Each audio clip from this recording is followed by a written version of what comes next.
Today we're going to talk about existential group therapy. Existential therapy is the application of existential philosophy to the counseling field. It grew as a response to the contemporary human problems of isolation and meaninglessness. Existentialists view humans as both free and limited. We are free to choose who we become, but our physical and social constraints limit the options we can choose from.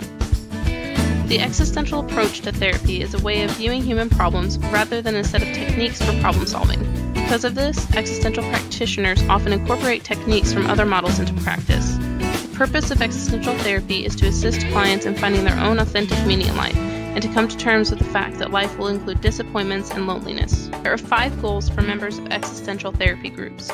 The first is being truthful with oneself.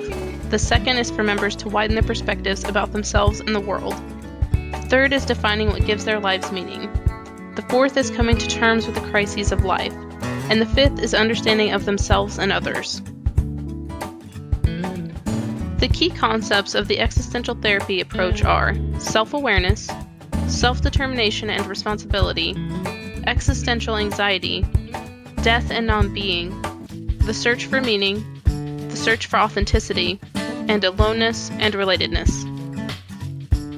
Self-awareness. Existentialists believe a greater self-awareness means increased freedom to choose who you are and act upon that choice. The goal is to become self-aware of our options and limitations so that we have a greater freedom to make choices and act. Self-determination and responsibility. We are active, self-determining beings with freedom of choice. Thus, we are responsible for the people we become and our destiny. The goal of group therapy is for members to stop blaming external causes for their unhappiness. We are not to be blamed for our problems, but rather encouraged to take responsibility for our role in them. Existential anxiety.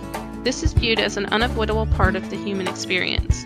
It is the discomfort we feel when we are self-aware of the givens of existence, which are death, freedom, existential isolation, and meaninglessness. This is not viewed negatively. Rather, the goal of group work is to accept it and harness it as a motivation to live more authentically.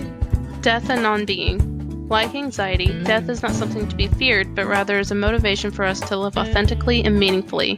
Existentialists believe the fact that our lives must end is what gives them meaning, and that accepting our finiteness helps us realize that the decisions we do make have meaning because all we have is the present. The search for meaning. According to existentialists, life in itself does not have any meaning, and humans must therefore create their own meaning in life.